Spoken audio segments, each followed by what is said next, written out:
दोस्तों नमस्कार, मेरा नाम संजीव शर्मा है और मैं आप लोगों से आज बात कर रहा हूँ काशी से।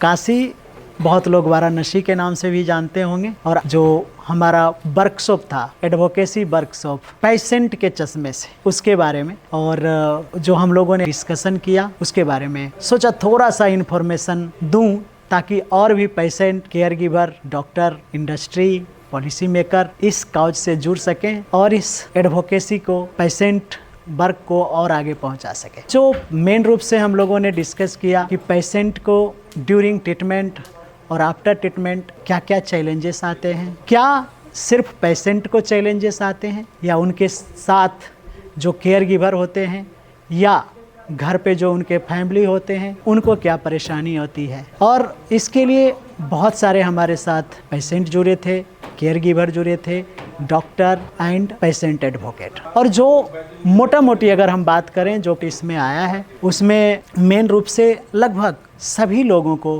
ट्रीटमेंट के दौरान फाइनेंशियल इशू का प्रॉब्लम होते हैं, एक्सेप्ट जिनके पास गवर्नमेंट रिएम्बर्समेंट है। लगभग 80% पेशेंट, खास के मैं लंग कैंसर का बात कर रहा हूँ, उनसे ये पता चला कि उनका जो मेन ट्रीटमेंट है वो स्टार्ट होने में 4 से 6 महीने लग जाते हैं। दूसरा है कि ट्रीटमेंट स्टार्ट होने के बाद लगभग 100% लोगों को फाइनेंशियल इशू करती है, एक्सेप्ट जिनको गवर्नमेंट रिएम्बर्समेंट या जो कि बहुत बड़े आदमी हैं जिनको फर्क नहीं पड़ता है इस चीज़ों से।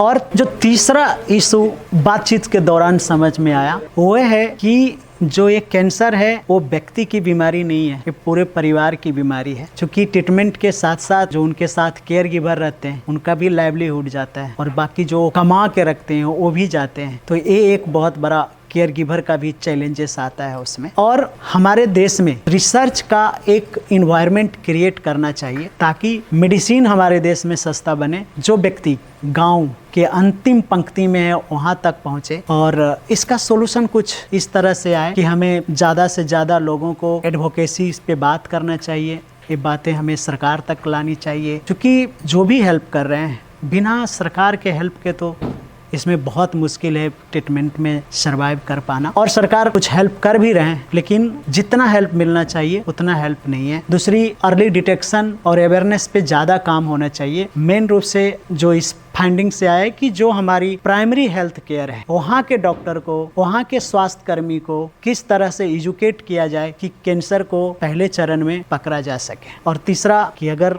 हमारे देश में रिसर्च बढ़ेंगे तो दवाई सस्ता होगी। और उदाहरण के तौर पे कोविड का वैक्सीन, अगर कोविड की वैक्सीन हमारे देश में बना, इसके लिए शायद लगभग सभी लोगों को लग पाया।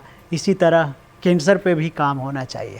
मैं एक बार धन्यवाद करना चाहता हूँ ऑर्गेनाइजिंग टीम को 8 मास्टर क्लास में, जो कि इस तरह का प्लेटफॉर्म पेशेंट और केयर गिवर के लिए प्रोवाइड किए। और मैं ये अपील भी करना चाहता हूँ साथ में कि इस तरह के कॉन्फ्रेंस में पेशेंट का वॉइस आना चाहिए। साथ साथ मैं सरकार से भी, पॉलिसी मेकर से, इंडस्ट्री से भी ये अपील करना चाहता हूँ कि बेनिफिशियरी कौन है, पेशेंट। सब लोग किसके लिए काम कर रहे हैं? पेशेंट के लिए। तो उनका क्या विचार है वो बहुत ज़रूरी है। तो जितने भी उनके लिए पॉलिसी बनते हैं उनमें उनकी हिस्सेदारी होनी चाहिए। थैंक यू, धन्यवाद।